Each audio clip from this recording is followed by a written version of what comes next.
Edhe nuk jam i sigurt, po e them. Nuk jam i sigurt sepse në hapat e parë kemi qenë kogja të handikepum nga ashtu qytun Bashkia Ndërkombëtare gjithësisht unë Mikut që ka qenë i konglomerat i gjithë botës. Dhe që kanë ardhur secili për interesat veta të punoj. Ka qenë i katrahur, kisha me thonë një jo organizim. Ose dikush ka ndërtu, dikush ka prish, një farë logjike e rëzafës.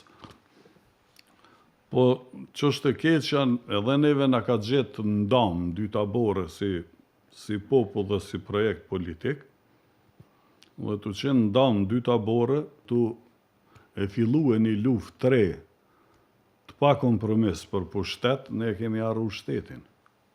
Të e harru shtetin, atër ajo o kriju si një farë instrumenti të hujve për interesat gjithfare meskinet atyre njerëzve që kanë qenë këtu.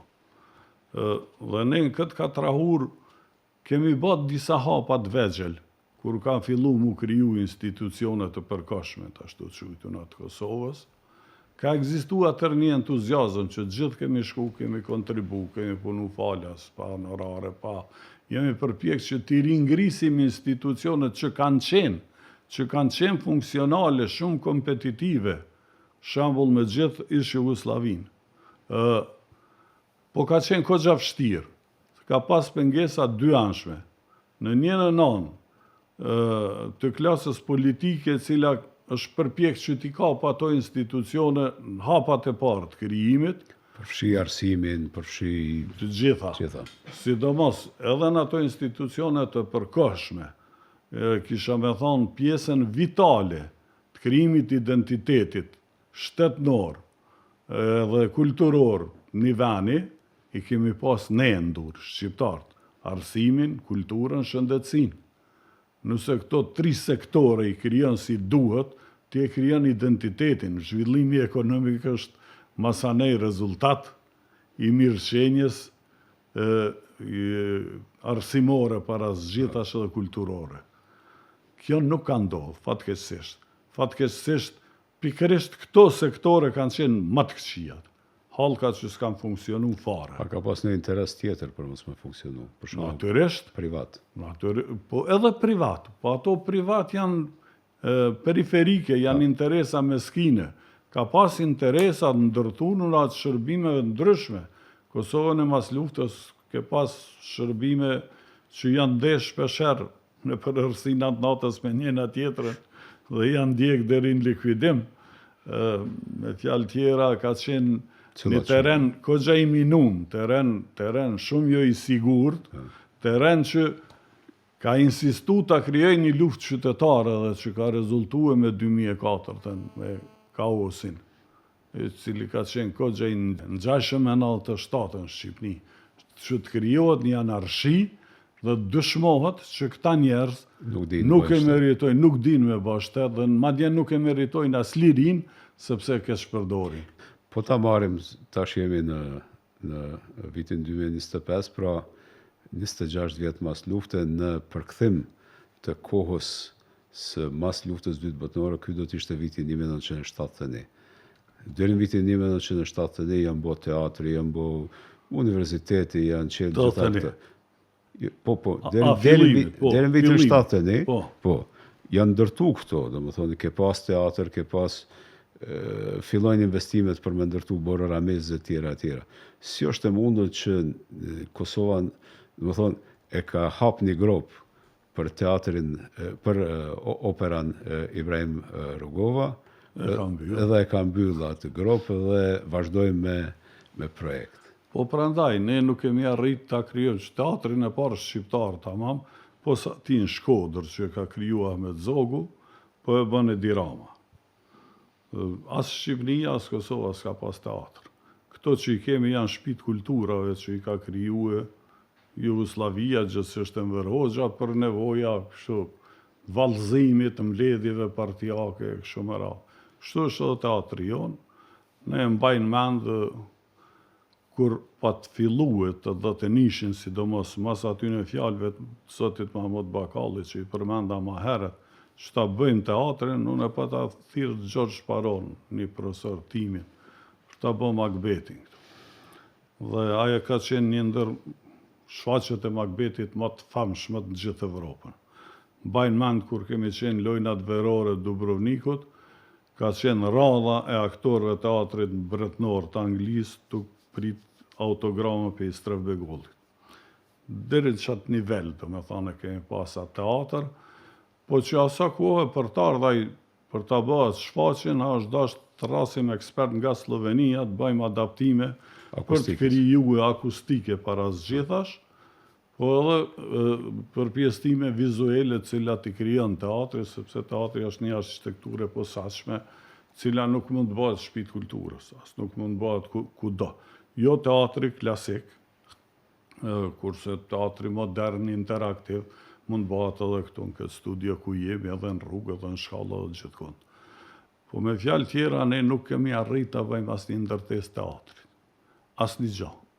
As qoftë edhe një teatrit modern, tjetër fare, që bëhet me 400-500.000 euro. As sallë koncertale. As një sallë koncertale të nivelit thjesht kamertale, që mund të shfaqim grupet vogla muzikore, qoftë ato jazz, qoftë muzike serioze. S'kemi mund të bëjmë asnjë gjë, absolutisht asnjë gjë. Këto që po i shenin ndërtesa, betoni, Babiloni, gjithandej, janë shpërlarje të parave të pista, parave të vjedhuna, të buxhetit, pronës shtetit, punëve të ndyta. Kjo s'ka të bëj me zhvillim ekonomik, s'ka të bëj me zhvillim të shtetit, s'ka të bëj me zhvillim një mentalitetit logjikshëm politik, s'ka të bëj me asnjë gjë. Më thonë, projekcioni mendor i pas luftës ka qenë jo i orientuar ka shteti, po ka individi. Ka pushteti. Ose ka individ, pushteti.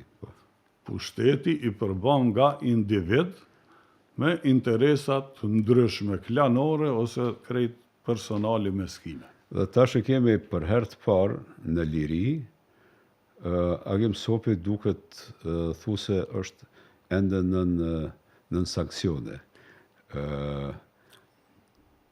Kemi pas një përvojë të përbashkët në teatr me shfaqjen ku kemi pa që ekziston cenzurimi politik. Si është e mundur? Ekziston për mua. Unë e kam pas një ndalesë me shkrim, ma ka pas tregua Zëm Shkreli, se mas njeriut prej dhe utën konkurova me një skenar, më refuzun me elegancë. Kur konkurova me tjetrin, thirrja Zëm Shkreli në zyrë, ma tregoj një letër. Po më vje keq, tha që tepër keq. Tha, po na kemi urdhën të e kjetë ndalume me ba film. Sa të është ky pushtet, mos u mundon këtë drejtim. Nëse do me ndje kandrën, dil jashtë. Nëse s'do rri, bën e punën që të është ofru edhe kaq. Dhe kështu, do me thonë, kanë kaluë 10 vjetë, kohës të Jugosllavisë, dhe në 2000-shin, kur unë e kam pas ndalume me dekret për të ba film. Mas 2000-shit vjen një periudhë deri në 2010-ën, që kam fituar mbështetje nga shteti për 2 projekte. Për të dyjat janë me tema lufte, Anatema dhe Agnus Dei, të 2 filmat kanë shëtit kogja shumë në përbot, kanë fitu shumë çmime, mbi 130. Po nga ajo kohë, pushteti ma ka pasur një fjalë që ti sa të zgjallë ajo elitë politike, ti s'ban filma. Dhe mora si taljet ju them drejten. Po në gjithë këto vite, të 10 vjetë pushtetit Hashim Thaçi dhe 5 vjetë të Albin Kurtit, kam konkuru për çdo vit dhe për çdo vit jam refuzu. Me majat e letërsisë shqiptare nga Fatos Kongoli e deri te romani Imrahela, skenaret cilat kanë pas recensione ndërkombëtare të jashtëzakonshme nga Beri Morao deri te Lindsay Kazdan e Denis Loan, dhe janë refuzuar në heshtje nga amator, ignorant, dasmaxhi, që ata dijone, të mos shkretoj shumë. Dhe asnjëherë, asnjë njeri nga elitat politike ose kulturore nuk mas ka spjegue pse unë s'kam drejt bëj film. Do më thonë, ma transparent pas ka qenë ai pushteti me Azem Po, Shkreli. ata e kanë shkruar saktësisht në letër pse mu më ndalohet të bëj film. Dhe jo tjetër gjë. Unë kam vazhdu me punu në teatr, pas asaj periudhës. 86-ën e kam bë prap një shfaqje shumë problematike, Varreza për Boris Davidovici, me dramën serbe, një shfaqje që trajton fatin e hebrejve gjatë komunizmit. Ja dini që realisht komunizmin e kanë kriju hebrejt në Rusi, po mas andej, Rusët e kanë marrë si ide panslaviste atë, për ta shpërndajë ma let idenë e tyne megalomane, dhe hebrejt i kanë likvidu. Boris Davidovic ka qenë një hebrej që është konsideru Hamleti i revolucionit aso kohë, ka qenë një gjeni shkencëtar që ka zbulu një bombë të vogël, madhësi tarës, me aftësi të jashtëzakonshme shkatrimi, ka ra pianës në mënyrë të mrekullueshme, ka ditë Dostojevskin e Biblën përmendsh, ka qenë thjesht një intelektual par excellence, një artist dhe një shkencëtar. Ka frekventu salonat ma elitet Moskës, ka bërë gjithçka, ka qenë dashnor, ma të shomen, gjithçka. Dhe i bëjnë një proces të montum, derisa e detyrojnë që të vetë hudhët, vetë vritën kazan të plumit shkrim. E tashi, unë asa kohë, me që e kisha edhe mlefin e gjitha saj katrahurët që mu hodhën në shpinë, pa drejtësisht, realisht, sepse unë nuk kërkojsha bela politike. Thjesht bela jam gjente. Edhe ishte epoka diferencimeve ideopolitike. Pikrisht. Përndjekja e madhe intelektuale. Unë e bana një mashtrim, që në teatr kaloj. I bana që gjithë personazhet që kryesisht kanë qenë djeks dhe hetus rust, i luajnë serbt, dhe gjithë hebrejt e ndjekun shqiptarët, kryer me Faruk Begollin. Dhe kjo kaloj këtu. Edhe i pëlqej edhe Danilo Kishit vetë. Danilo Kishi ka qenë një mrekullum, na ka ftuar natë kur kemi qenë në Beograd, na ka ftuar në darkë atë natë, tanë darkën ka shajt, se unë e filloj me vrasjen e babes ti. Dhe ish emocionu prej ka unë e dija. Unë atë e pata mësue nga një konverzacion i Tom Durbeshiqit, profesorit tim, me Matvijeviqin, Zagreb.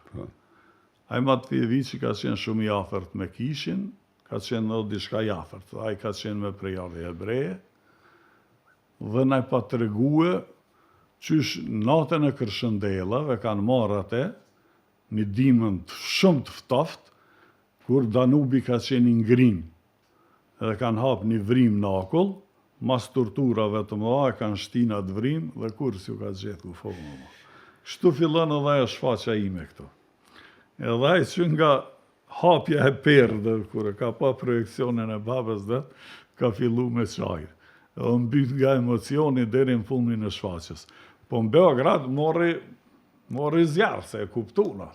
Edhe të nesërmen janë nisën me shfaqjen, natyrisht, si zakonisht. Me gjitha te pështoj pa pasoja. Agim, po ndrojmë pak rolet. Pa tjetër. Edhe tash rradha jote me shtrupit tje. Tani, përafërsisht edhe ti e këthyje në kohët kritike realisht nga jashtë. Ti e këthyje me një bagazh shumë fisht më të madh politik. Ti e rrit ke pas fatin, je rrit në për ambasada, je shkollu jashtë. Je shoqnu po ashtu me njerëz të jashtëzakonshëm eminent, e di që je shoqnu me Juan Rulfon. Si më shoqnu, po jem taku njerë, kemi pas një bisedë gjatë. Po. Dhe i cili konsiderohet baba i realizmit magjik. Dhe po ta parashtrojt njëjtën pyetje, kur je kthye në Kosovë, mas një shkputje, dhe pse ti s'ke qenë komplet i shkputur se ke pas familjen me vete.